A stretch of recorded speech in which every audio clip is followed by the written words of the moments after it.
വെയിലതിൽ തണലുമവൻ. എന്റെ യേശു എത്ര വല്ലഭൻ. കൊടും വെയിലതിൽ തണലുമവൻ. എന്റെ യേശു എത്ര വല്ലഭൻ. ഒരു നാളും കൈവിടില്ല, ഒരു നാളും ഉപേക്ഷിക്കില്ല, ഒരു നാളും മറക്കുകയില്ല. എന്റെ യേശു എത്ര വിശ്വസ്തൻ. ഒരു നാളും മറക്കുകയില്ല. എന്റെ യേശു എത്ര വിശ്വസ്തൻ.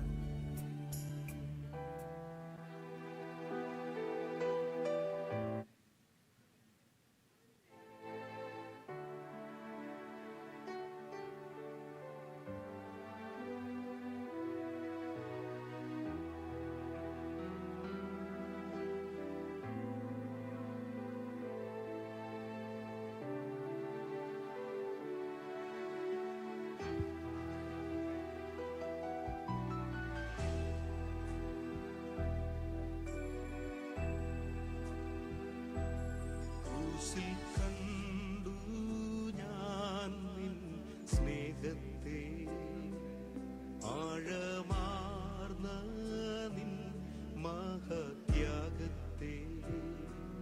ക്രൂശിൽ കണ്ടു ഞാൻ നിൻ സ്നേഹത്തെ, ആഴമാർന്ന നിൻ മഹത്യാഗത്തെ. പകരം എന്തു നൽകും ഞാനിനി, ഹൃദയം പൂർണ്ണമായി നൽകുന്നു നാഥനേ. പകരം എന്തു നൽകും ഞാനിനി, ഹൃദയം പൂർണ്ണമായി നൽകുന്നു നാഥനേ.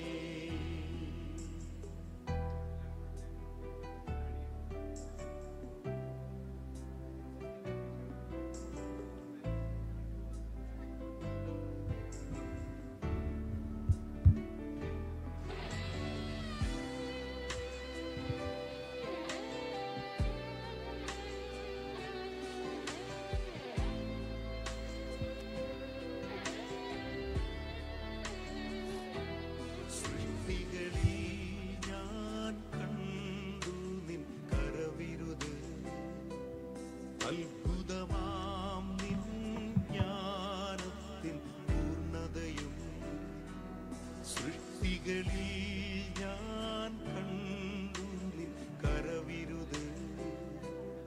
അത്ഭുതമാം നിൻ ജ്ഞാനത്തിൻ പൂർണ്ണതയും.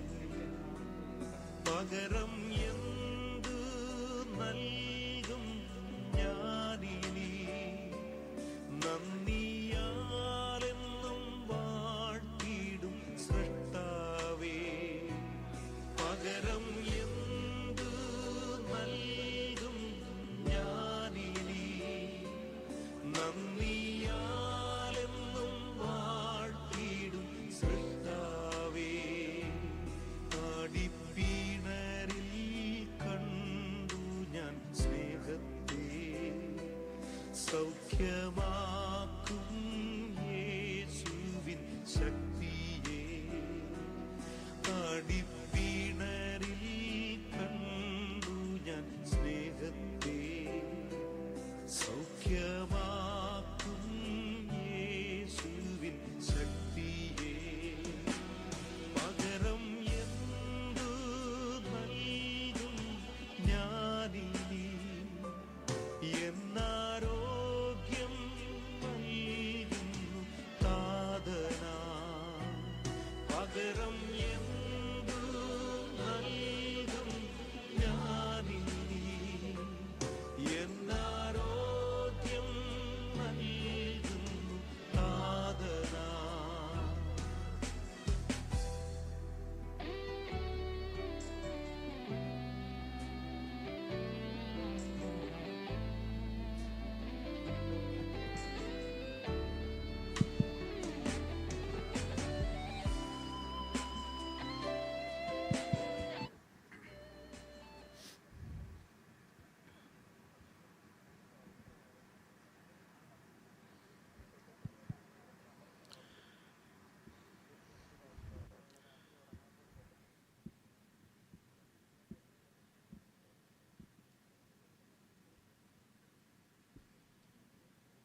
Good morning, dear BCMCH.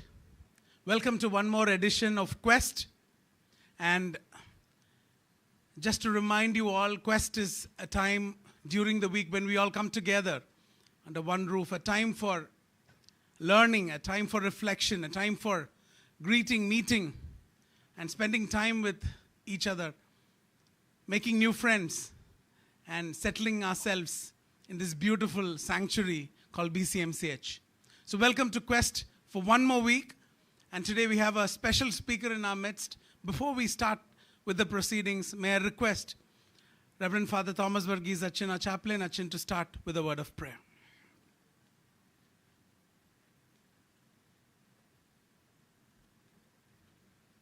Let's all stand for the prayer, please. പിതാവിനും പുത്രനും പരിശുദ്ധായ്ക്കും സ്തുതി ആദ്യം എന്നേക്കും തന്നെ ആമേൻ. ഞങ്ങളെ സ്നേഹിക്കുന്ന ഞങ്ങളുടെ സ്വർഗസ്ഥ പിതാവാം ദൈവമേ, ഈ ഏപ്രിൽ മാസത്തിനായി നന്ദി സ്തോത്രം അർപ്പിക്കുന്നു. ഈ ആദ്യത്തെ വ്യാഴാഴ്ച അവിടുത്തെ നാമത്തിൽ ഞങ്ങൾ കൂടുവാനും ദൈവം മനുഷ്യർക്ക് തന്ന ബുദ്ധിയും ജ്ഞാനവും അറിയിച്ച് അതിന് അനുസൃതമായി ജീവിച്ച് ഞങ്ങളുടെ സഹപാഠികൾക്ക് എങ്ങനെ ഞങ്ങളൊരു അനുഗ്രഹമായി തീരാം എന്ന് ടെക്നോളജി വളർന്ന് വലുതായിക്കൊണ്ടിരിക്കുമ്പോൾ അതിനെപ്പറ്റി എന്തെങ്കിലും പുതുതായി കേൾക്കുവാൻ അവിടുത്തെ ദാസനെ ഇവിടേക്ക് അയച്ചിരിക്കുന്നു. നന്ദി നന്ദി നന്ദി. ഇന്ന് അത് കേൾക്കുന്നതും ഞങ്ങളുടെ ജീവിതത്തിനും ഞങ്ങളുടെ ചുറ്റുപാടുമുള്ള എല്ലാ ഞങ്ങളുടെ മനുഷ്യ സ്നേഹികൾക്കും അതൊരു അനുഗ്രഹമായി തീരുവാൻ ദൈവം ഞങ്ങളെ സഹായിക്കണമേ. കൂടി വന്ന ഓരോരുത്തരെയും ഇനിയും വരുവാനുള്ളവരെയും അനുഗ്രഹിച്ചാട്ടെ. പ്രാർത്ഥനയോടനായ സ്തോത്രം യേശു ക്രിസ്തുവിൻ്റെ വലിയൊരു നാമത്തിൽ തന്നെ amen. Please be seated.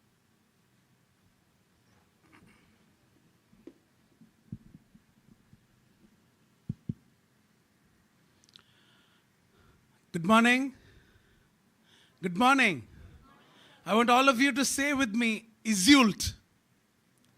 Say Izult.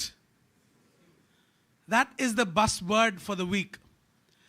German and French engineers have come together and they have invented a new MRI machine, 11.7 Teslas. Every part of the brain, the smallest tissue in the cerebral cortex, can be visualized at a magnified value, and they can look at the smallest arteries supplying the smallest cell in the cerebrum and other parts of the brain. Alzheimer's disease, Parkinson's disease, all challenging neurological diseases. Izult is going to be a game changer for each one of them. So this is where we are, ladies and gentlemen. We are at the cutting edge of technology, and with this era, in this era of Izult, we don't have a better speaker than Dr. Santhosh Simon. After completing his BTech and MTech in software engineering, he went on to do his PhD from the Cochin University, and currently he's serving as the principal of Providence Engineering College. He was a former principal of our own Carmel Engineering College, and he's all the more special to us because he is our parent of our Neha Santhosh batch of 2023. So he's here with us in flesh and blood, and he is going to talk to us about his brilliant ideas on virtual hospital, on artificial intelligence in healthcare. We have to be abreast with all this. So can we put our hands together and welcome Dr. Santhosh Simon, Principal of Providence Engineering College. Please.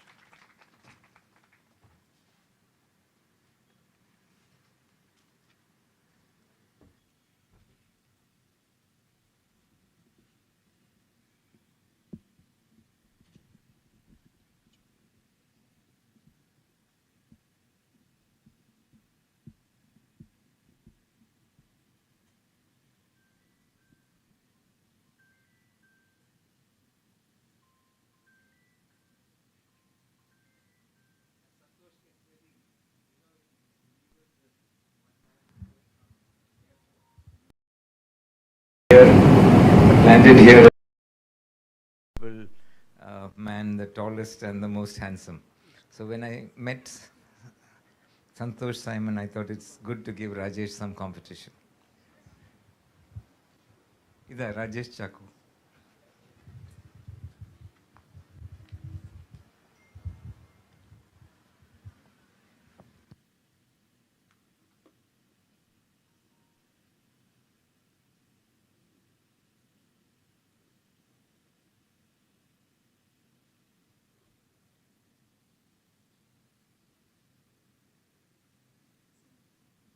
No, the screen. Okay.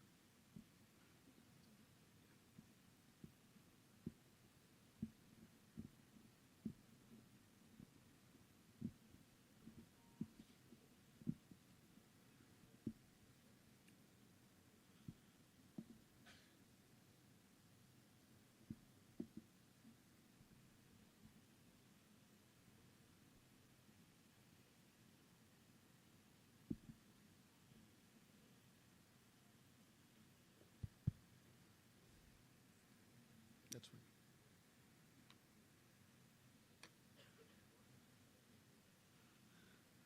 Good morning to all present over here, respected dignitaries, especially Dr.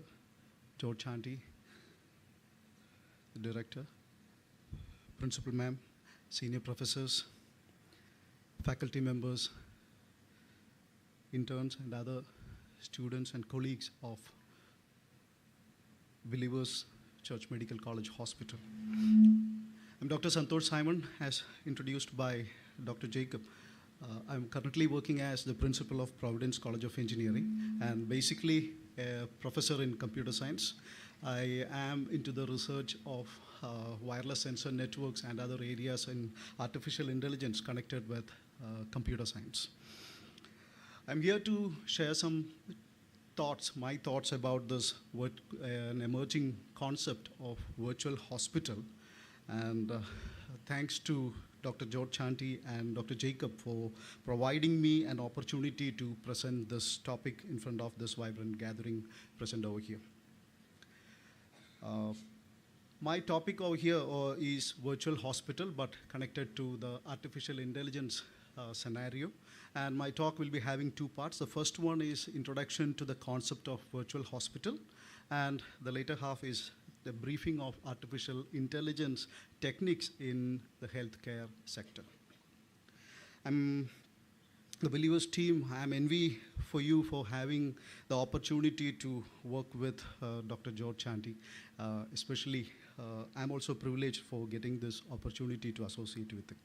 Anyway, let me move to the concept first. So it's actually the virtual hospital is not a new thing, but it's actually in the industry since the pandemic era. The healthcare sector has seen a drastic and dramatic change as the technology has slowly made its presence felt in its many branches, especially in this artificial intelligence and IOMT, that is medical technology, Internet of Medical Technology. The healthcare professionals and institutions are now relying on the technology for a number of tasks, for keeping records, maintaining documents, treating patients remotely, making diagnosis more accurate, etc. The telehealth medicine are well-known terms in the healthcare now, but a new concept has emerged to facilitate them. It's called the virtual hospital.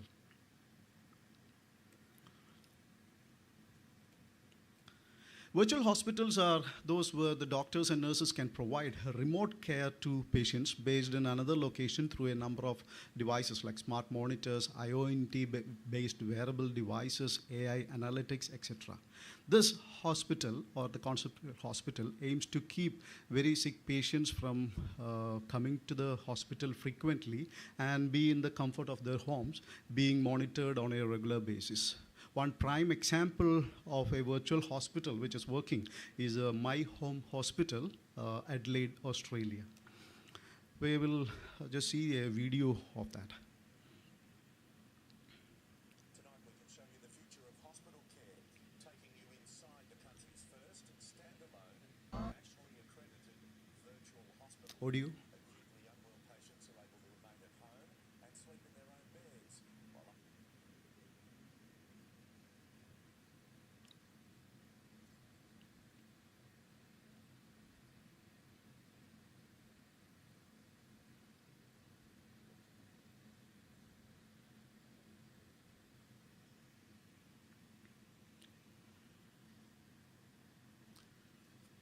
while the video is getting ready, or the audio part of the video, let it get ready.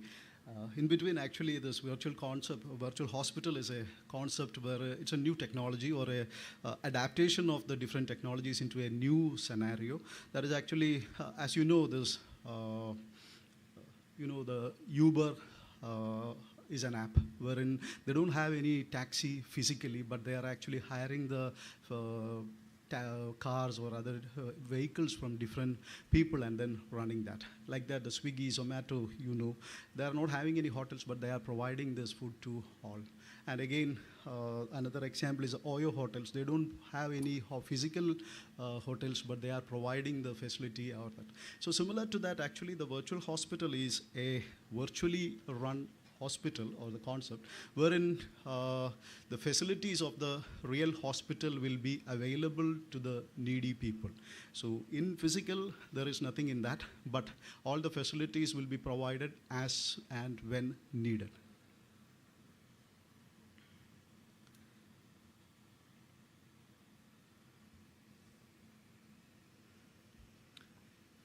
I'll come back to the video.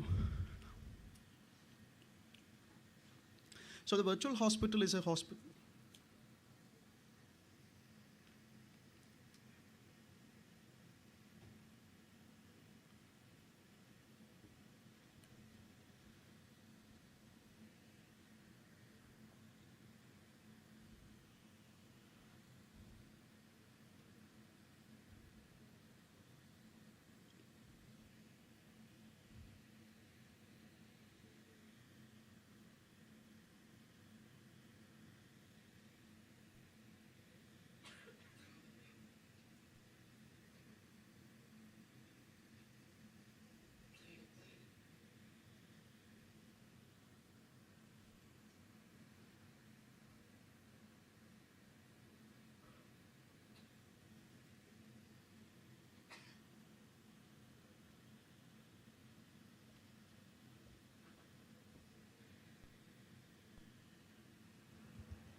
Tonight we can show you the future of hospital care, taking you inside the country's first standalone, nationally accredited virtual hospital. Acutely unwell patients are able to remain at home and sleep in their own beds while under constant medical supervision, freeing up emergency departments and wards. My home hospital, Lisa speaking. It looks like a call centre, but these are nurses doing virtual ward rounds. I was just wondering if you could email me a photo of that wound. This is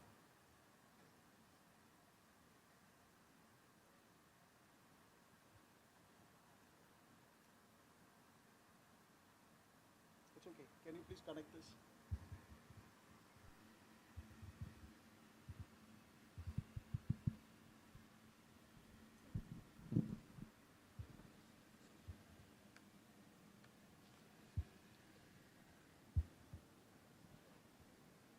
Tonight we can show you the future of hospital care, taking you inside the country's first standalone, nationally accredited virtual hospital. Acutely unwell patients are able to remain at home and sleep in their own beds while under constant medical supervision, freeing up emergency departments and wards. My home hospital, Lisa speaking.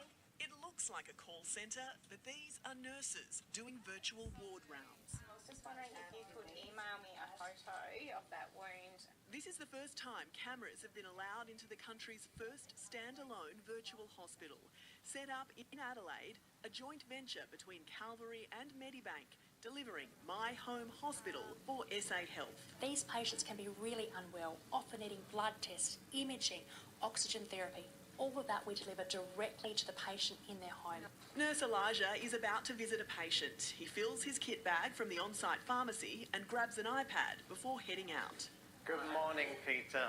How are you? Peter Ellis became unwell suddenly with a leg infection and needs IV antibiotics. Every day since, his doctor checks in via the iPad from Macquarie Park in Sydney. Peter, you just sit there and wait for us to taxi out a set of antibiotics to you. Okay, thank you. His vitals are being monitored here 24/7.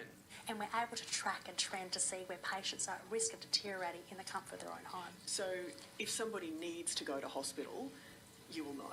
Absolutely. COVID-19 forced a rethink of medical care. Some hospitals have opened virtual wards, but My Home Hospital is the first nationally accredited standalone operator, admitting public patients straight from GPs, ambulance call-outs or other hospitals. We see this as being a true game changer as how we're going to deliver future healthcare in this nation. This hospital currently has around 100 patients. That's 100 people who would otherwise be occupying hospital beds. At a time when our health system is under increasing pressure, it's no surprise other states are watching what's happening here in Adelaide very closely. It's just a nicer experience. Even though the nurses at the hospital are great, it's just nice to be in your own house. In Adelaide, Jane Azzopardi, 9 News.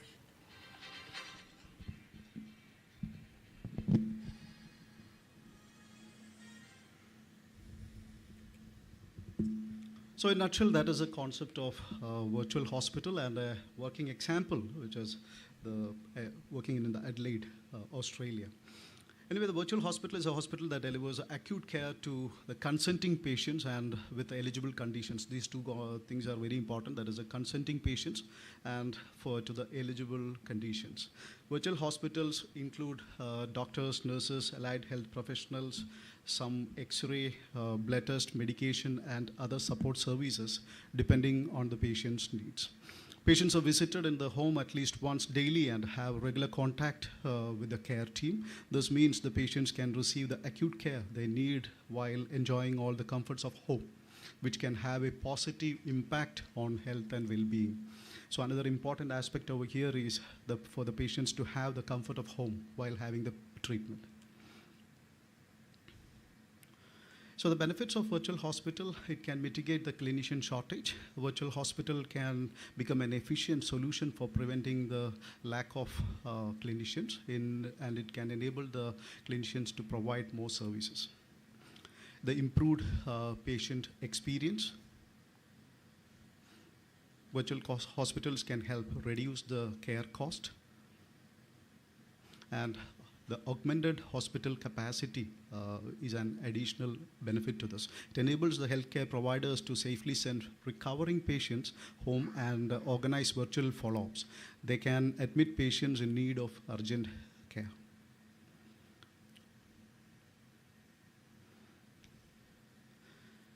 The healthcare at home brings the care at the home. Doctors and nurses, allied health, some X-rays and blood tests can be brought. The personal care plan can be, the personalized treatment can be devised and you can receive the acute care in the comfort of your home. Peace of mind. Our health check technology offers peace of mind, knowing that we can immediately identify and issue your results and respond to the need of the patient. It's a patient-centered IOMT devices. Smart tools provided allow the patients to manage their health at home, track vitals, and share the data with their clinicians. More time with loved ones and pets, comfort of being on familiar surroundings, on bed and home food, not having to travel to a hospital. All these can have a positive impact on the health and well-being of the person.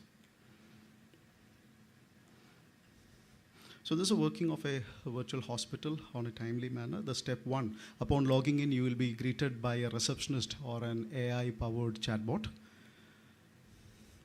You'll be guided through the check-in process, confirming your personal details, the reasons for the visit, and any symptoms you are experiencing. Third step further, instead of physically waiting in a room, you'll be directed to a virtual lounge or a calming environment waiting for your turn.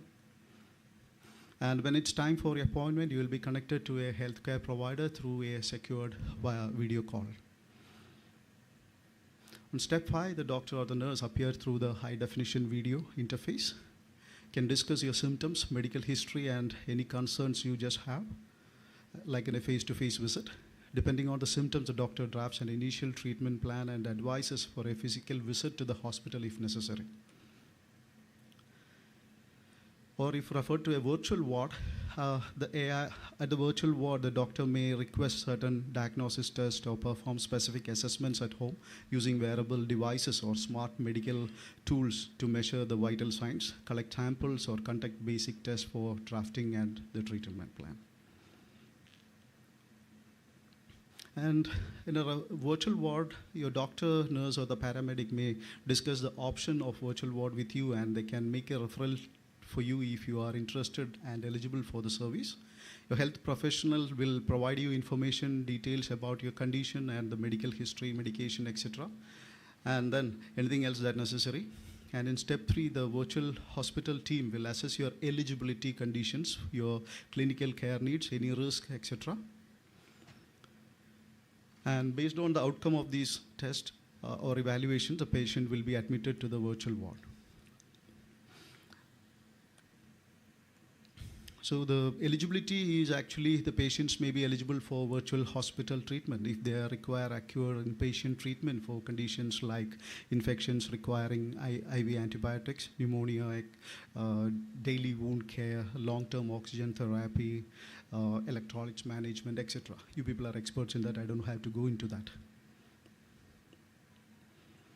And in the admission pack, patient will be sent with an admission pack which includes a touchscreen tablet with internet and Bluetooth connectivity, monitoring devices that will measure and record the clinical observations for the care team, and personal alarm if they require one. The first one is a touchscreen tablet which will be able to connect to the care coordinator, and with some wireless IoMT devices, Internet of Medical Things devices, wearable and other things for monitoring the BP, pulse, temperature, oxygen levels, etc. So the first part is the admission. The second one is a care plan drafting. The third one is the first home visit by the nurse or the caretaker.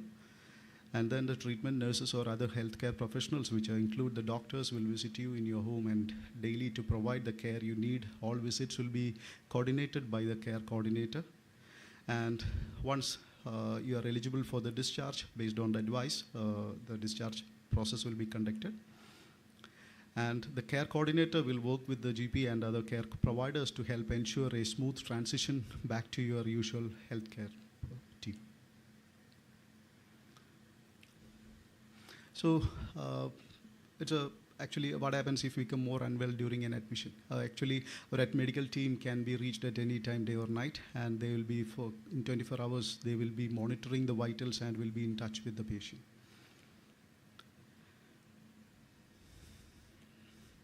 Actually, the essential staff members for a virtual hospital will be the medical lead, the ward round medical officer, the admission medical officer, the care coordinator, partnering services, nurse for home visits, virtual managers, and the IT or the technical support people. The team leader will be the medical lead, and a ward round medical officer, specialist doctor conducting daily virtual round ward rounds through the phone or through a video interface. And the admission medical officer, who is to discuss with the referrals to admit and discharge our patients or to take decisions on such activities. The care coordinator, are all experienced nurses and will develop a care plan in partnership with the healthcare team.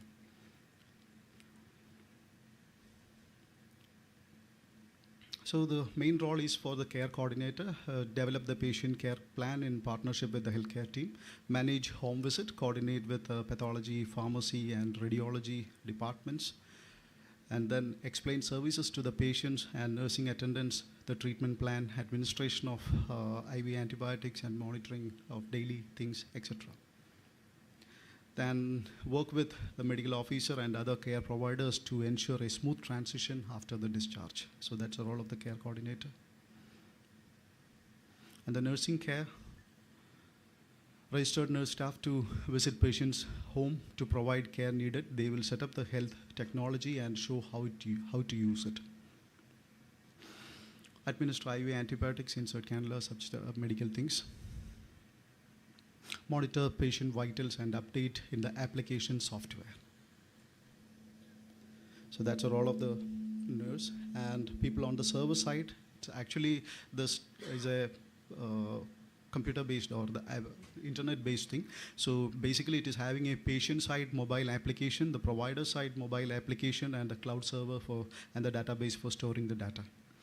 So we'll be having the telephone attendants for attending the calls, the call managers for analyzing the credentials of the patients and guide them in further processes, or arrange phone or video call with the medical officers in the proceeding.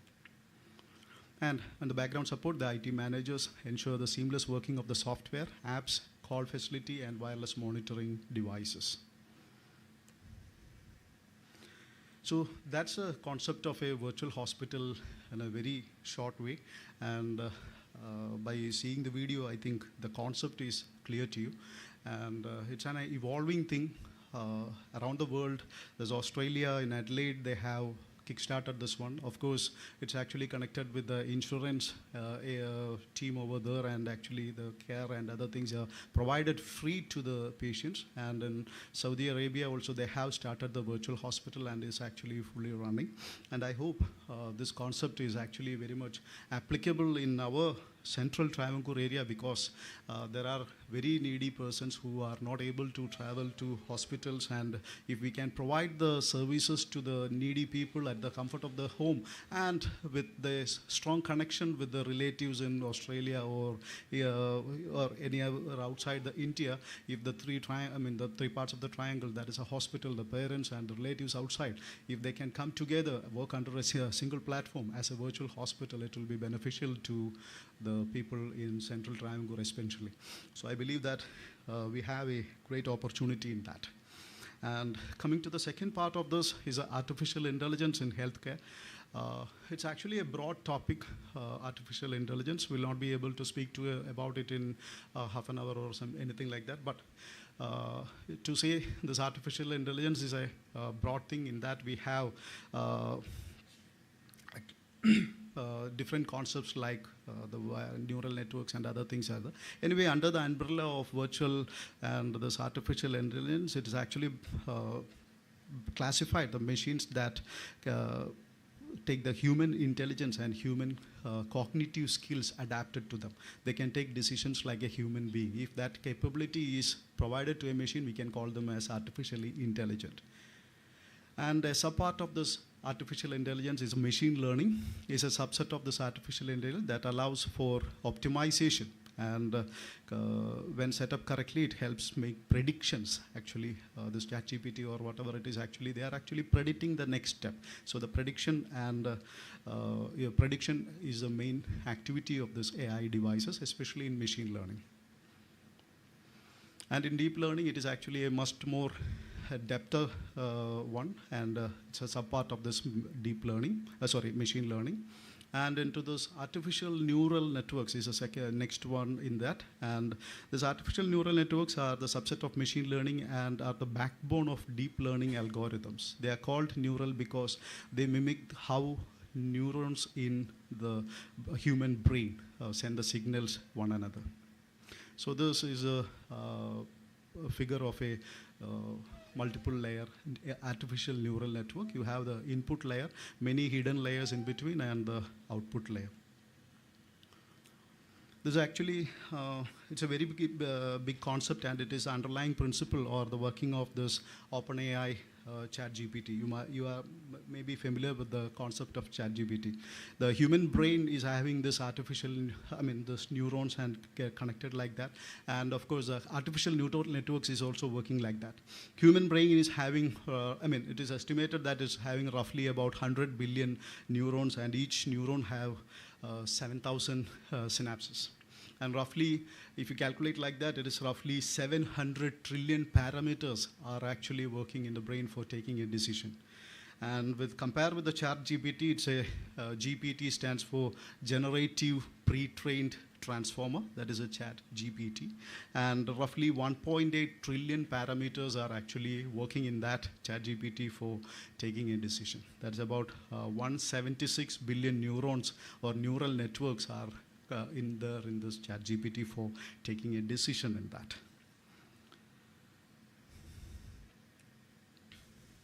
So the next step, next advancement in the AI field is generative AI. It is actually the deep learning model and the underlying principle. The generative AI is the underlying principle of the latest ChatGPT. And the future of AI, actually, it's actually into the banking and finance, it's in the workplace, it's entertainment, it is there in education, manufacturing, security and defense, autonomous vehicles, and into the healthcare. So let's see how this AI is there in the healthcare. Path AI is a software, offers one of the best machine learning and artificial intelligence tools in healthcare that allows the pathologist to make accurate diagnosis.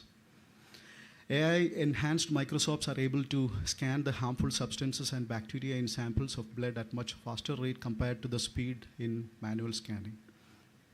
And Sensely is developed using technologies like natural language processing, is an empathy-driven conversational platform powered by world-class content designed to enhance the patient experience. It's actually a virtual nurse. BERGberg is an AI-based clinical stage biotech platform that works on mapping diseases to speed up the finding and creation of advanced medicines and vaccines. And Benevolent AI, capable of providing the correct treatment to the required patient at the right time, resulting in larger section of patients offering insights. And Olive is an AI-based platform that automates redundant time-consuming tasks in the healthcare. And Dr. First, with the help of AI, Dr. First is able to reduce the margin of probable errors in medication. Neuroscan AI, using deep learning techniques, this AI system can offer a quicker reading of complex images, including those from the CT and MRI images. And PathoPrecise AI is an AI-based historical image analyzer, which analyzes the biopsy samples down to the cellular level, often providing crucial second opinion. And of course, the Da Vinci, the robotic-assisted surgery with the Da Vinci surgical systems allow surgeons to perform complex, minimal invasive surgical procedures with precision and accuracy. And since its inception in 2000, there are more than 1,700 Da Vinci machines installed worldwide hospitals, and more than 775 patients worldwide have had a Da Vinci procedure. And the SSI Mantra is the Indian counterpart of Da Vinci from SS Innovations, led by the robot Dr. Sudhir Srivastava. We should be proud in having this SSI Mantra in India. And some real-life examples of AI into the remote patient monitoring. The first one is a personalized care. A patient with diabetes may utilize an AI-powered remote patient monitoring system that tracks the blood sugar level, physical activity, and dietary needs. Based on this data, this AI algorithm recommends personalized meal plans, exercise routines, etc. can be advised. The second example is a early detection of complications. A patient with a heart failure uses an AI-driven remote monitoring device that tracks the heart rate, blood pressure, and respiratory rate in real time. The algorithm detects irregular patterns, if any, and will issue the notification to the caretaker. And the clinician can then adjust the patient's medication and prevent hospital admission promptly. The third one is empowering patients in self-management. Patient diagnosed with hypertension may use an RPM, that remote patient monitoring blood pressure monitor, and AI-driven mobile app. Device work together to regularly monitor the patient's blood pressure, etc. And actually, the steady stream of daily measurements will enable the caretaker to take additional steps or educate the patient about the impact of lifestyle choice on blood pressure. So this is enhanced remote diagnostic and treatment. It has a significant improved the diagnostic capability of remote patient monitoring system. In rural communities, the RPM expedites a diagnosis, especially in resource-limited areas, and facilitates timely treatment of planning. In rural clinics with limited access to specialized radiologists, an AI-powered remote patient monitoring system assists in diagnosing early-stage lung cancer by analyzing the chest X-rays. And the last one, the predictive analytics for the disease progression. A patient can COPD diseases uses an AI-enabled remote pulse oximeter. This RPM device tracks lungs function, oxygen levels, and respiratory symptoms. The AI algorithm analyzes the collected data and then forward with that. The patient's healthcare team receives an alert, allowing them to provide timely interventions, thereby preventing severe respiratory episodes or hospitalizing. And this sensor shown over here is actually the lifestyle sensor. Now the Apollo hospitals at Sheshadripuram, Bangalore is actually using this one for live monitoring of the patients. And of course, the fascinating technology for me in the current era is actually, or the days, is actually a facial and emotional recognition. That's a new AI-supported technology used to detect patients' body vitals through face recognition algorithms without any invasive procedures. This kind of AI-powered RPM systems will enhance our capabilities to recognize and interpret vitals to provide better care to patients. The potential of AI-powered RPM, actually, it is in the initial stage and will improve on the course of time. As more healthcare providers adopt to this technology, RPM will likely enter a new age where patients can receive quality care from anywhere in the world. So this is actually an mobile camera-based device. Actually, take a selfie or a self-video for about 20 seconds, and then the app running in your mobile phone will be able to detect the body vitals precisely. So that's a technical part of that. As actually we'll be having this ROI, or the region of interest. Two region of interest will be taken from the facial image, and of course they'll be having much more complicated artificial neural networks running behind that, especially the face area detected. It will be two region of interest will be identified, and the RGBI image will be converted to the YCGCO, that is Y, green and orange image, and from that the green patch will be identified from that, and depending upon the color of the green patch of that particular area, the blood pressure or the variation in the blood flow will be able to identified. So currently, the technology is actually been provided by many companies, especially by an Israeli company, Bina. Bina AI is actually now providing the blood pressure, heart rate variability, all these things actually, oxygen saturation, and all the basic things actually, they are actually getting the data from this. And the last one,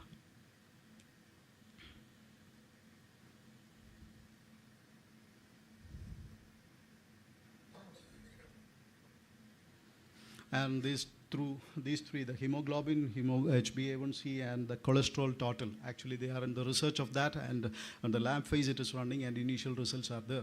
Hope in another couple of months that also will be added to this. So as always, when we stumble upon the discoveries and innovations, our priority should be to adapt and grow, adopting the change in the world. And when it comes to AI, the possibilities are nearly endless, and is true for the healthcare industry too. Thank you.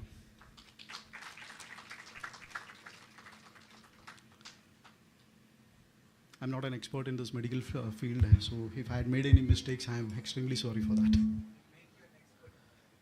Thank you. Thank you so much, Dr. Santhosh, for that eye-opening talk. I'm very sure that a lot of have benefited from your talk. Thank you so much.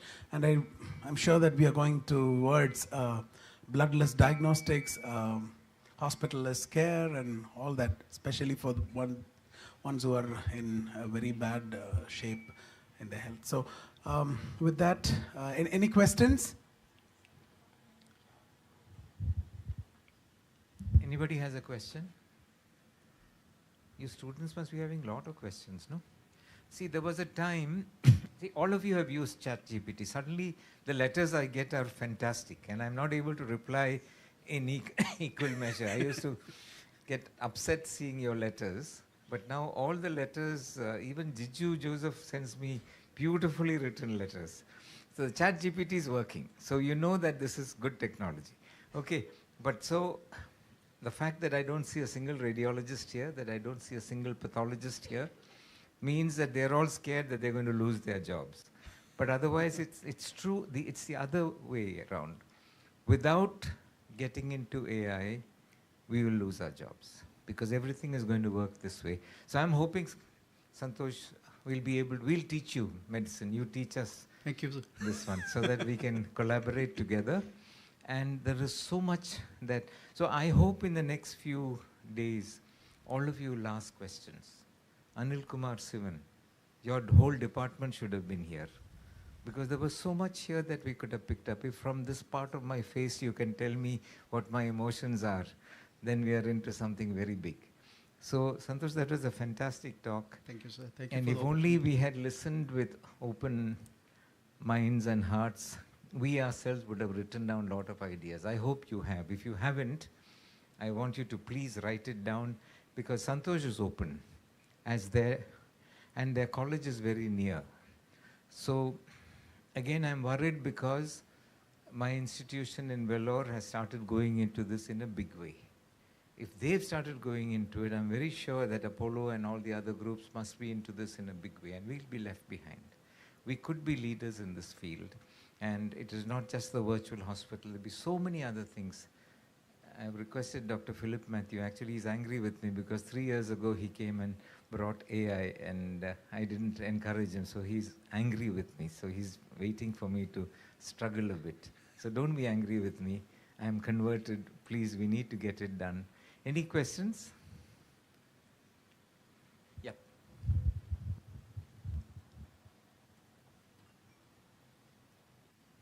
Good morning, sir. Morning. I'm Swati, an intern over here. So I have been using AI not only for the writing purpose, but also for the other research purpose also. Okay. I have a couple of questions during this one. So my first concern is of privacy. So we are having a virtual hospital and a telemedicine, all this stuff. So what happens if the data of the patient or concerns of the patient gets leaked? So how do we ensure the privacy of the patient? And my second question is, we have data, huge amount of data. If the patient is like offline, we'll have it in written mode or paper mode. So if the data is in online mode, how do we store this large chunks of data? And how do we ensure all this data is into chronological order, not missed each and every one? Because while diagnosis, each data is required. So how do we store these large chunks of data and ensure privacy? These are my questions. Yeah, in today's world, actually, this data storage is not an issue because we have a lot of devices which are capable of storing trillions of GBs of data. So this data storage is not an issue. And the security, of course, is an issue. And for that, we have to have reliable security storage or the cloud storage devices wherein our data should be stored. And of course, we have quality service providers wherein we'll be able to rely on that. Or the second option is to have a server in our campus itself and store the data in our local server so that it will not be accessible to other the third party and will not be leaked out. So this option is to have a storage. The best option is to have the storage with different RAID levels for the data security, and encryption techniques are there actually. So if you have a local server, it's of course will not be. And the security is actually a threat in all the stages actually. Even if you have a system over here, we have to deploy, we have to believe our colleagues and employees and all those persons who are actually directly connected with that. So only thing we can ensure that is through by applying quality policies for this data storage and accessing. I hope I answered that. Yes, sir, I understand. Nice to hear that you are using artificial intelligence for your daily works. Hello, sir. Yeah.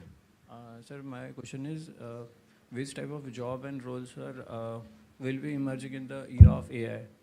See, actually, all the jobs will be continuing. Only thing, actually, actually, when I spoke about this artificial neural networks, I spoke about the trillion comparisons the ChatGPT is making. But if you give some simple questions to ChatGPT, you can see that it is failing in that, because the intelligence is actually it's only for the human beings as given by God, and no one will be able to replicate that into a machine in the fullest form. Only thing it will be able to, in the medical terms, actually it will be able to give us a second opinion, or as human beings we will be tired of doing the things repeatedly, but the machine is having the capability to work for a long time and then do that. For example, if you devise a software for creating an opponent for the chess game, you know, we have in a chess game we have all the 64 boxes, and of course in the opening part itself you will be having 20 options, or each of the 10 pawns can have 2 moves, and then that's a 16, and all the 2 knights with 2 options each. So in the first steps itself we have the 20 options in the first one, and in the second move you have 400 options. And in the third move, you have 5,360 options. And in the fourth one, you have 1,97,000 options. And it's actually, in the fifth one, it is 48 lakh options for you. So imagine you are creating a program or a neural network for being an opponent of this computer game. Then that neural network or that particular program should have the ability to do that. And you know how many moves are actually made by our grandmasters for winning these games. So imagine the capability of the human brain. And of course, there's 176 billion or the 700 trillion parameters which are happening in the human brain. It may actually happen in the ChatGPT or the artificial neural networks. But of course, it's actually the GPT stands for Generative Pre-trained Transformer. It is a pre-trained transformer. It's not intelligent. It is not at all intelligent, and it will not be intelligent enough to take up the human brain. Only thing it will be giving in medical terms, it will be giving a second opinion. And of course, it will be working in a precise way, and much more it will work in a tedious way to give us a much more better option to consider whether it is right or not.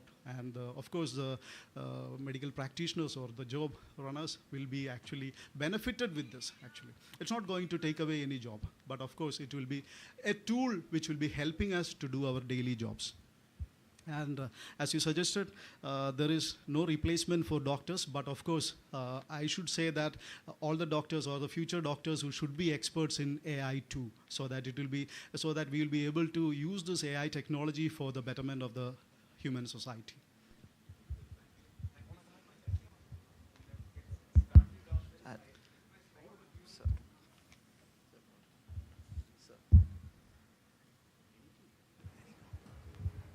All of you to start working on this, thinking of ways in your own areas.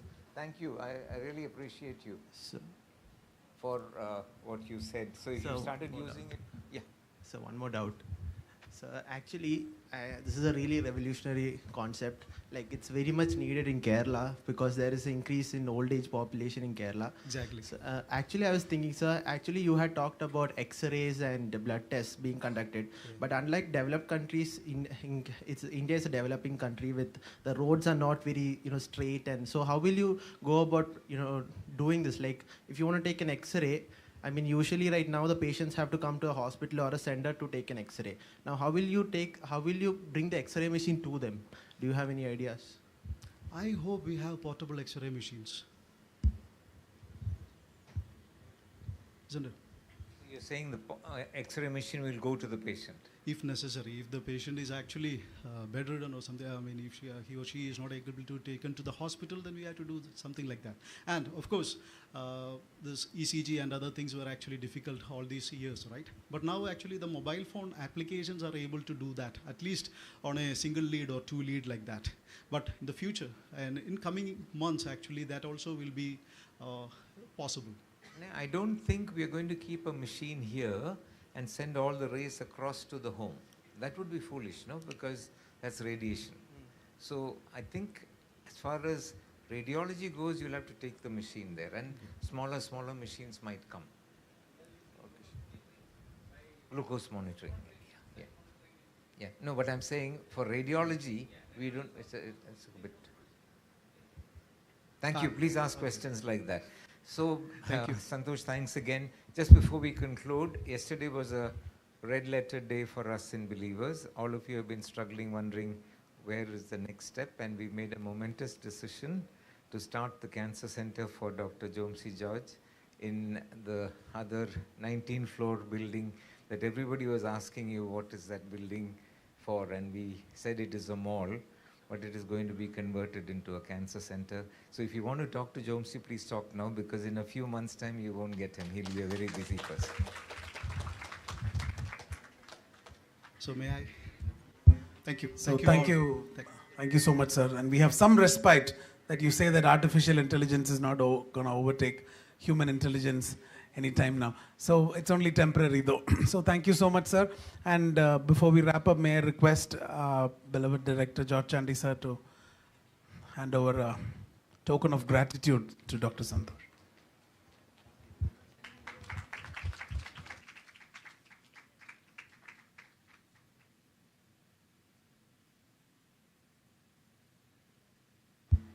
Thank you all. Have a wonderful day.